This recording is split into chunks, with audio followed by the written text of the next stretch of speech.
કેમ છો બધા? આઈ હોપ તમે બધા મજામાં હશો. આજે હું તમારી સાથે શેર કરીશ લગ્ન પ્રસંગમાં બનતી કુરકુરી ભીંડીની રેસીપી. તો ચાલો રેસીપી સ્ટાર્ટ કરીએ.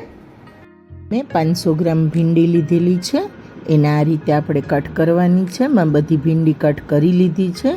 તમે જોઈ શકો છો. પહેલાં આપણે વચ્ચેથી કટ કરી અને પછી એની પતલી એટલે કે 4 ચીર આપણે બનાવી દઈશું.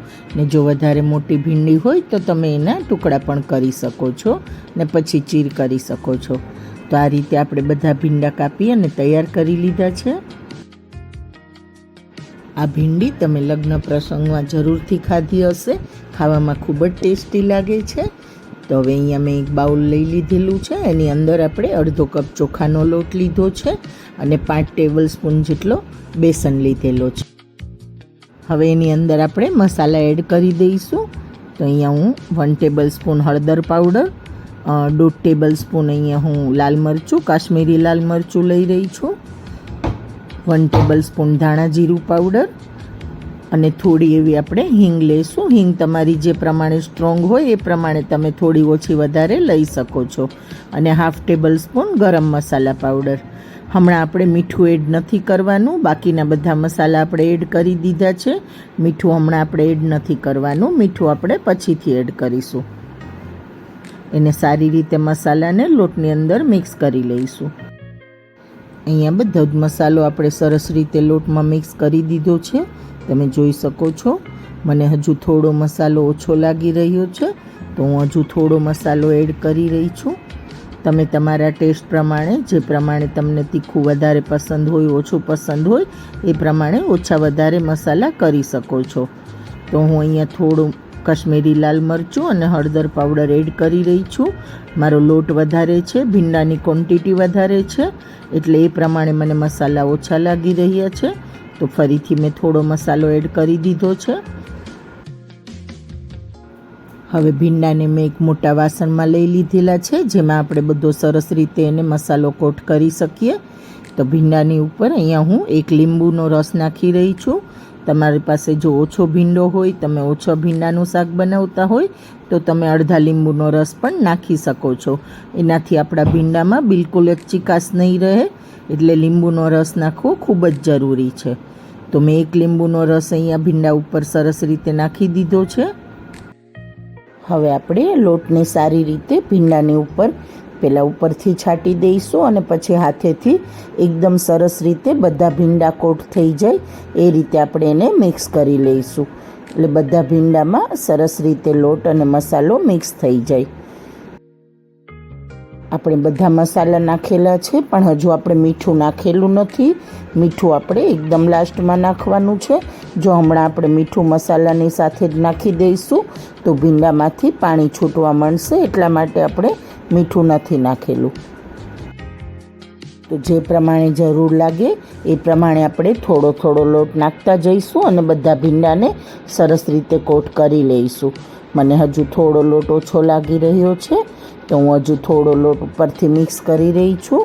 અને આ લોટ તમે જો વધારે બનાવેલો હોય તો તમે કોઈ ડબ્બામાં સ્ટોર કરીને પણ રાખી શકો છો મસાલા સાથે જ.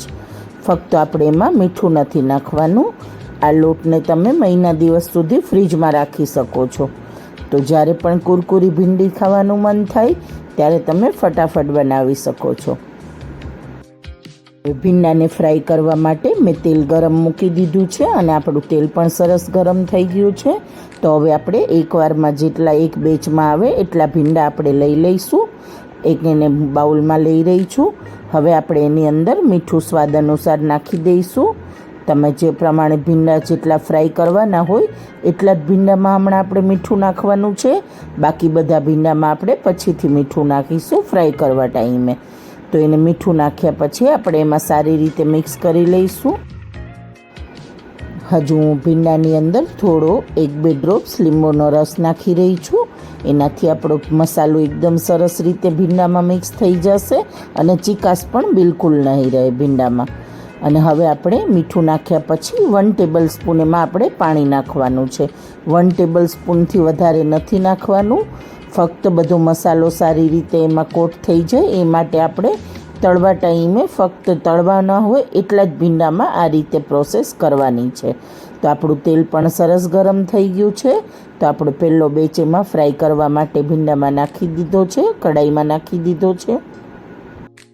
હવે પહેલો બેચ આપણે તળવા માટે નાખી દીધો છે અને ગોલ્ડન બ્રાઉન થાય ત્યાં સુધી આપણે ફ્રાય કરવાનો છે. તમને થોડી વધારે ક્રિસ્પી પસંદ હોય તો તમે વધારે ક્રિસ્પી પણ કરી શકો છો. આપણે લગ્ન પ્રસંગમાં આ કુરકુરી ભીંડી ખાતા હોઈએ છીએ અને ખૂબ જ સરસ લાગે છે ખાવામાં. મારી તો ભીંડીની સબ્જી એમ પણ ફેવરિટ છે, તો હું ભીંડીને ઘણી બધી અલગ અલગ રીતે બનાવતી રહું છું. ભીંડીની સબ્જી નાના મોટા સૌને જ ફેવરિટ જ હોય છે. તો તમે મને કોમેન્ટ બોક્સમાં જણાવજો મારી આજની રેસીપી કેવી લાગી. આપણો એક બેચ તળાઈને રેડી થઈ ગયો છે, સરસ રીતે ફ્રાય થઈ ગઈ છે આપણી ભીંડી. તમે જોઈ શકો છો એકદમ ક્રિસ્પી થઈ ગઈ છે. તો હવે આપણે એને કાઢી લઈશું અને આ જ રીતે આપણે બાકીની બધી ભીંડીને પણ ફ્રાય કરી લઈશું. મારી આજની રેસીપી ગમી હોય તો તમે પણ એકવાર આ રીતે ભીંડી બનાવીને જરૂરથી ટ્રાય કરજો ફ્રેન્ડ્સ, અને મને કોમેન્ટ બોક્સમાં જણાવજો કે આજની રેસીપી તમને કેવી લાગી. હવે આપણે આ જ રીતે બાકીની બધી પણ ભીંડીને ફ્રાય કરી લઈશું. તો મેં બીજો બેચ પણ તળવા માટે રાખી દીધો છે. તમે કોઈ નવી રેસીપી જોવા માંગતા હોય તો એ પણ મને કોમેન્ટ બોક્સમાં જરૂરથી જણાવજો ફ્રેન્ડ્સ. હું એ રેસીપી મૂકવાની જરૂરથી ટ્રાય કરીશ. તો આપણે જે બીજો બેચ તળવા માટે રાખેલો હતો એ પણ સરસ રીતે ફ્રાય થઈ ગયો છે. તમે જોઈ શકો છો આપણી ભીંડી એકદમ કુરકુરી થઈ ગઈ છે. તો આ જ રીતે આપણે બાકી બધી ભીંડી ફ્રાય કરીને રેડી કરી લઈશું.